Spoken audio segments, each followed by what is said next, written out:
Hi friends, Vijayalakshmi ಕಿಚನ್ಗೆ ಸ್ವಾಗತ. ಈ ದಿನ ನಾವು ಸಬ್ಬಸಿಗೆ ಸೊಪ್ಪಿನ ಹೆಸರುಕಾಳು ಪಲ್ಯನ ಮಾಡೋಣ. ಇದಕ್ಕೆ ನಾನೀಗ ಬಾಣಲಿ ಇಟ್ಕೊಂಡಿದ್ದೀನಿ. ಒಂದು 3 ರಿಂದ 4 ಸ್ಪೂನ್ ಆಗಷ್ಟು ಎಣ್ಣೆನ ಹಾಕ್ಕೊಳ್ತಿದ್ದೀನಿ.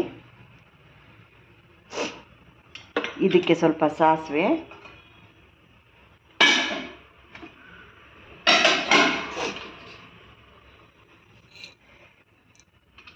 ಸ್ವಲ್ಪ ಜೀರಿಗೆ ಹಾಕ್ಕೊಳ್ಳೋಣ. ಇದು ಸ್ವಲ್ಪ ಎಣ್ಣೆ ಬಿಸಿ ಆಗಲಿ.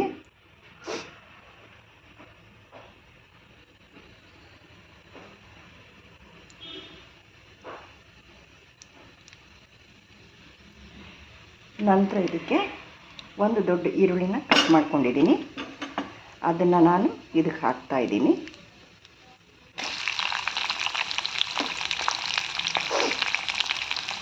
ಸ್ವಲ್ಪ 1-2 ಕಡ್ಡಿಯಷ್ಟು ಕರಿಬೇವು, ಒಂದು ಈರುಳ್ಳಿ ನಾನು ಇದಕ್ಕೆ ಹಾಕಿದ್ದೀನಿ.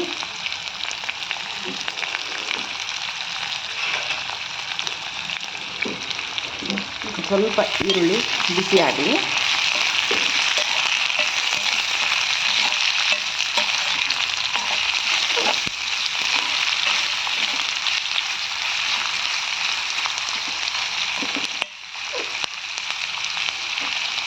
ನಾನು ಇದಕ್ಕೆ ಒಂದು 1/4 kg ಹೆಸರು ಕಾಳಿಗೆ ಒಂದು ಈರುಳ್ಳಿ ನಾನು ತೊಗೊಂಡಿದ್ದೀನಿ.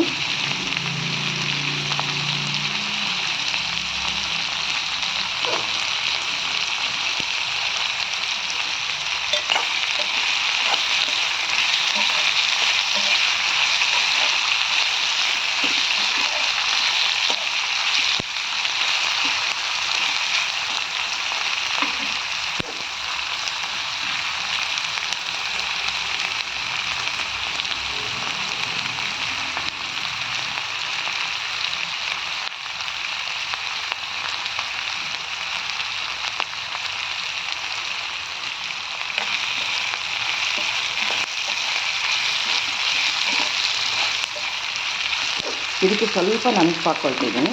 ಈರುಳ್ಳಿ ಸ್ವಲ್ಪ ಬೇಗ ಬೇಯುತ್ತೆ.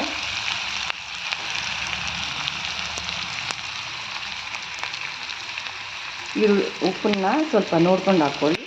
ಹೆಸರು ಕಾಳು ಕೂಡ ಒಂದು ಸ್ವಲ್ಪ ಹಾಕಿ ನಾವು ಹೆಸರು ಕಾಳನ್ನ ಬೇಯಿಸ್ಕೊಂಡಿರ್ತೀವಿ.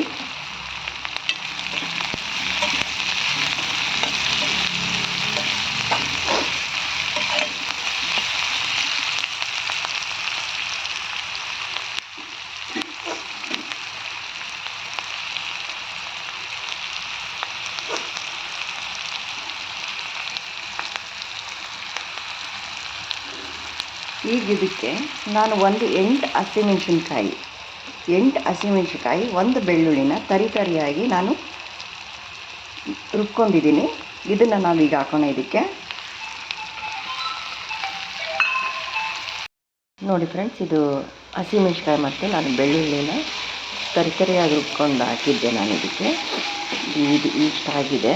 ಈಗ ಇದಕ್ಕೆ ನಾನು ಒಂದು ಹೆಚ್ಚಿರೋಂಥ ದೊಡ್ಡ ಒಂದು ಟೊಮೊಟೊ ಹಾಕ್ತಾಯಿದ್ದೀನಿ. ಈಗ ಇದು ಚೆನ್ನಾಗಿ ಸ್ವಲ್ಪ ಮಿಕ್ಸ್ ಆಗಲಿ.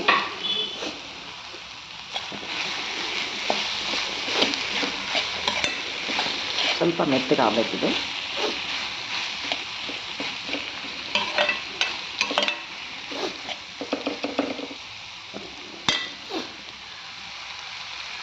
ಸ್ವಲ್ಪ ಹುಣಸೆಹಣ್ಣಿನ ರಸನ ಕೂಡ ನಾನು ಹಾಕ್ಕೋತಿದ್ದೀನಿ.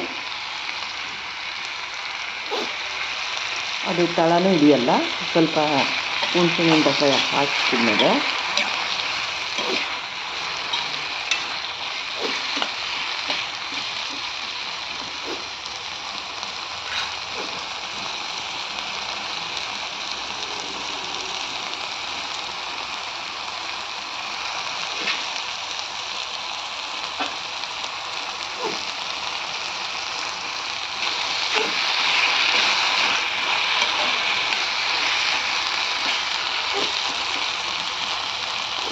ಈಗ ನಾವು ಇದಕ್ಕೆ ಒಂದು ಇಡಿಗಿಂತ ಸ್ವಲ್ಪ ಕಡಿಮೆನೂ ತೊಗೋಬೋದು, ಇಲ್ಲ ಒಂದು ಇಡಿ ತೊಗೋಬೋದು. ಇಷ್ಟು ಸಬ್ಬಸಿಗೆ ಸೊಪ್ಪನ್ನು ನಾನು ಹಾಕ್ತಾಯಿದ್ದೀನಿ.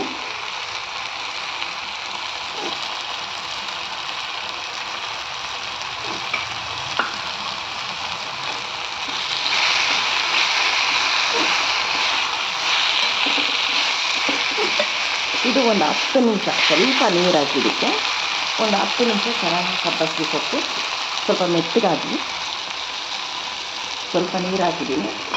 ಸ್ವಲ್ಪ ಇದಕ್ಕೆ ಅರಿಶಿನ ಕೂಡ ಹಾಕ್ಕೊತಿದ್ದೀನಿ. ಇದೊಂದು 10 ನಿಮಿಷ ಚೆನ್ನಾಗಿ ಬೇಯಬೇಕು.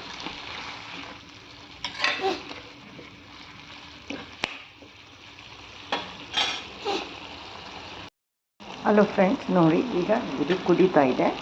ನಾವು ಇದಕ್ಕೆ ಈಗ 1/4 kg ಆಗೋಷ್ಟು ನಾನು ಹೆಸ್ರು ಕಾಳನ್ನು ಬೇಯಿಸ್ಕೊಂಡಿದ್ದೀನಿ. ಸ್ವಲ್ಪ ಉಪ್ಪಾಕಿ ಮೆತ್ತಗೆ ಬೇಯಿಸಿದ್ದೀನಿ. ನಾನು ದಪ್ಪ ಇಲ್ಲ, ಸ್ವಲ್ಪ ಮೆತ್ತಗೆ ನಾನು ಬೇಯಿಸ್ಕೊಂಡಿದ್ದೀನಿ. ಇದನ್ನು ನಾವು ಇದಕ್ಕೆ ಹಾಕ್ಕೊಂಡು ಅಷ್ಟು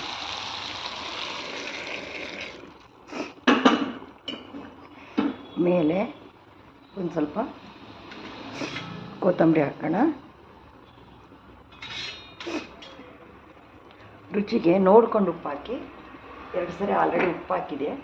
ಸ್ವಲ್ಪ ನೋಡಿಕೊಂಡು ಉಪ್ಪಾಕಿ.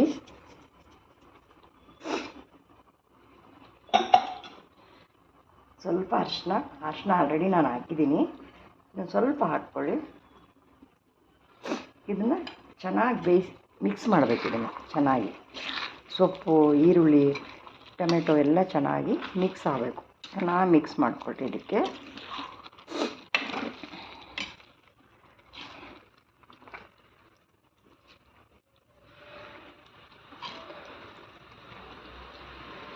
ಮಿಕ್ಸ್ ಮಾಡಿಬಿಟ್ಟು ಒಂದು 5ರಿಂದ 10 ನಿಮಿಷ ಚೆನ್ನಾಗಿ ಉಪ್ಪು ಖಾರ ಎಲ್ಲ ಹೆಸ್ರು ಕಾಳು ಚೆನ್ನಾಗಿ ಮಿಕ್ಸ್ ಆಗಬೇಕು. ಹಂಗೆ ಒಂದು 5ರಿಂದ 6-7 ನಿಮಿಷದಷ್ಟು ಚೆನ್ನಾಗಿ ಬೇಯಲಿ ಇದು. ನೋಡಿ ಫ್ರೆಂಡ್ಸ್, ಹೆಸ್ರು ಕಾಳು ಸಬ್ಬಸಿಗೆ ಸೊಪ್ಪಿನ ಪಲ್ಯ ರೆಡಿಯಾಗಿದೆ. ಸಾಮಾನ್ಯವಾಗಿ ಎಲ್ಲ ಹೆಸ್ರು ಕಾಳು ಪಲ್ಯ ಸಿಂಪಲ್ಲಾಗಿ ಮಾಡ್ತಾಯಿರ್ತೀವಿ. ನಾನು ಇದಕ್ಕೆ ಸ್ವಲ್ಪ ಸಬ್ಬಸಿಗೆ ಸೊಪ್ಪು ಹಾಕಿರೋದ್ರಿಂದ ತುಂಬ ರುಚಿನೂ ಇರುತ್ತೆ. ಇದು ಚಪಾತಿ, ರೊಟ್ಟಿಗೆ ತುಂಬ ರುಚಿಯಾಗಿರುತ್ತೆ. ಈ ವಿಡಿಯೋ ನಿಮ್ಗೆ ಇಷ್ಟ ಆದಲ್ಲಿ ಲೈಕ್ ಮಾಡಿ, ಸಬ್ಸ್ಕ್ರೈಬ್ ಮಾಡಿ ಮತ್ತು ಶೇರ್ ಮಾಡಿ. ಧನ್ಯವಾದಗಳು.